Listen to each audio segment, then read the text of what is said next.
Eu sou a Júlia Furtado. Sou o João Pedro. Sou a Clara. Olá, eu sou o João Luiz e vamos agora apresentar o trabalho final de TinyML, o detector de choro de bebês. Para os bebês, o choro é a forma mais eficaz de comunicar desconfortos enquanto ele não aprende a falar. Sendo assim, pais ou responsáveis estão sempre em alerta quanto ao seu choro e o possível desconforto que originou. Dito isso, a ideia desse projeto é desenvolver um dispositivo embarcado para monitorar e detectar choros de bebês em tempo real, acionando um alerta para avisar os responsáveis, que nessa primeira versão será o LED. O hardware utilizado será o Arduino Nano 33 BLE Sense, a Tiny Machine Learning Shield e o microfone MP3 4D T05A, disponíveis no Tiny Machine Learning Kit que recebemos no começo da disciplina.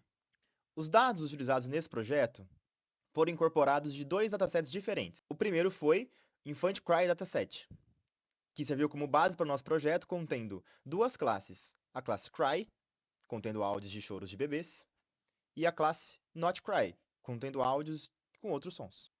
Após os primeiros testes, percebemos que a classe Not Cry precisava ser fortalecida para melhorar a eficiência do nosso projeto.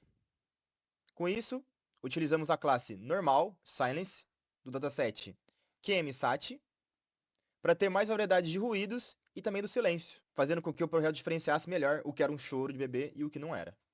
Juntando essas três classes de áudios coletadas, obtivemos um dataset final de 789 arquivos de áudio, sendo 525 para Cry e 264 para Not Cry.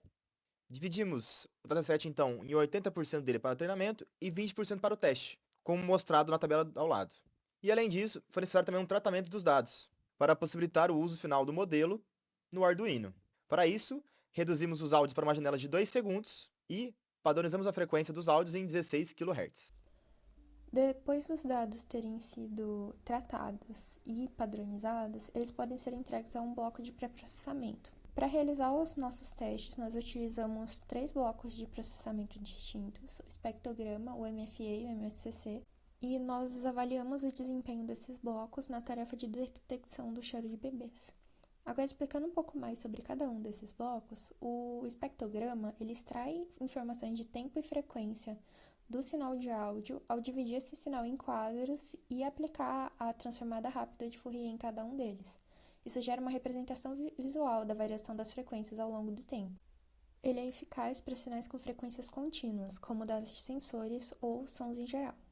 Já o bloco MFE, ele é semelhante ao espectrograma, mas utiliza a Mel Scale, que imita a forma como ouvimos os sons. Após calcular o espectrograma, ele aplica filtros triangulares nessa escala, extraindo mais detalhes nas baixas frequências, de forma que ele se torna útil para calcular os sons perceptíveis ao ouvido humano. Já o MFCC, ele parte do MFE e adiciona um passo extra, a transformada cosseno discreta, que gera coeficientes que representam melhor as características do áudio. Normalmente, apenas os primeiros coeficientes são utilizados. É o método mais comum para reconhecimento de voz, mas também pode ser usado em outros tipos de som. Quanto à arquitetura da rede neural, foi utilizada uma CNN de uma dimensão baseada no modelo padrão da plataforma de impulso para áudio e em todos os 3 testes que nós realizamos. Como nós podemos visualizar, a arquitetura do modelo é composta por uma camada de entrada que tem tamanho variável a depender do bloco de pré-processamento que antecedeu, uma camada de V-shape que adequa o tamanho da entrada aos blocos seguintes. Então, existem 2 blocos convolucionais, cada um composto por uma camada convolucional seguida de uma camada de max pooling, que reduz a dimensionalidade dos dados. Após cada um desses blocos, nós aplicamos uma camada de dropout com taxa de 25% para evitar overfitting. Em seguida, uma camada de achatamento que transforma os dados em um vetor para a saída. E, por fim, a camada de saída, que tem 2 neurônios com ativação de softmax, representando as classes Cry e Not Cry. Para encontrar a melhor solução, os 3 modelos, um com cada bloco de pré-processamento, foram treinados. O treinamento foi configurado com uma taxa de aprendizagem de 0.005 e rodou por 30 épocas para os modelos MFE e MFCC e 60 épocas para o espectrograma.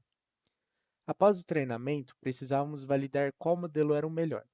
Para isso, usamos um conjunto de teste e focamos em duas métricas, a acurácia geral e a matriz de confusão, tendo em vista que em nossa aplicação é muito importante que o número de falsos negativos sejam mínimos, ou seja, que o sistema não deixe nenhum choro passar despercebido. O resultado foi claro, o modelo que usou o pré-processamento MFE com camadas de convolução 2D obteve uma acurácia impressionante de 99,29%, sendo o melhor entre os modelos testados. Antes de inserir o código em nosso dispositivo, foi necessário preparar o modelo. Usamos uma técnica chamada quantização, que diminui drasticamente o tamanho do modelo. Para se ter uma ideia, o uso de memória RAM caiu de quase 160 KB para apenas 42 KB. Com o modelo otimizado, o EdImpulse gerou uma biblioteca pronta para o Arduino.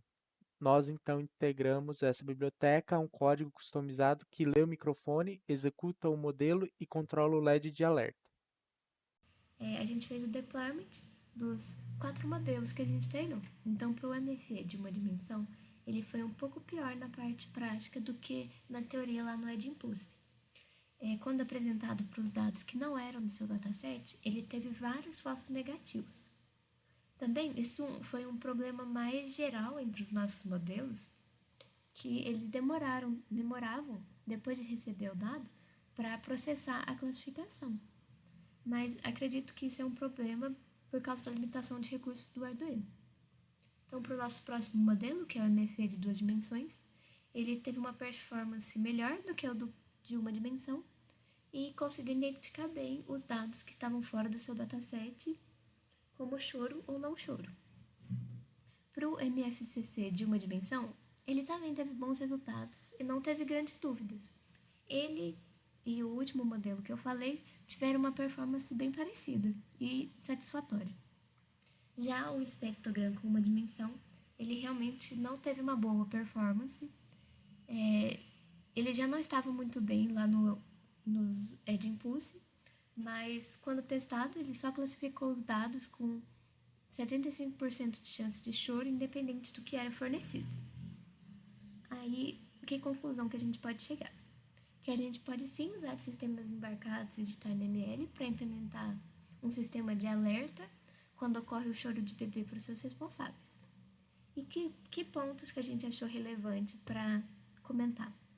A limitação de recursos do Arduino. Isso é bem característico de TinyML, trabalhar com limitação de recursos, mas quando a gente for fazer o teste na placa dos nossos modelos, a gente teve que fazer várias alterações no EdImpulse para que o Arduino conseguisse rodar ele sem acabar a sua memória. Também tem que equilibrar a usabilidade com a performance, então a gente tinha que ajeitar para o Arduino, mas não perder a acurácia do nosso modelo. E também a gente viu como o impacto do pré-processamento vai impactar o modelo, porque quando foi o espectrogram, que não é indicado para vozes humanas, o modelo realmente não se saiu bem com o dataset ou com os dados, não conseguiu entender muito bem.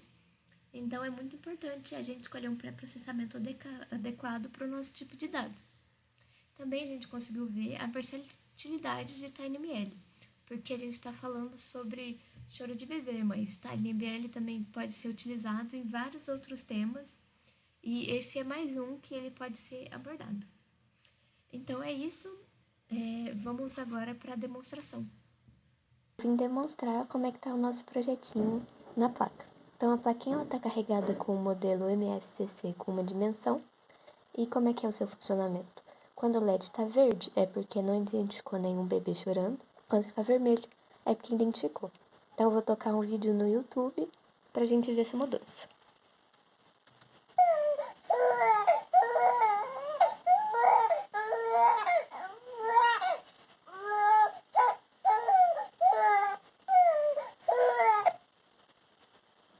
Então agora ela vai voltar.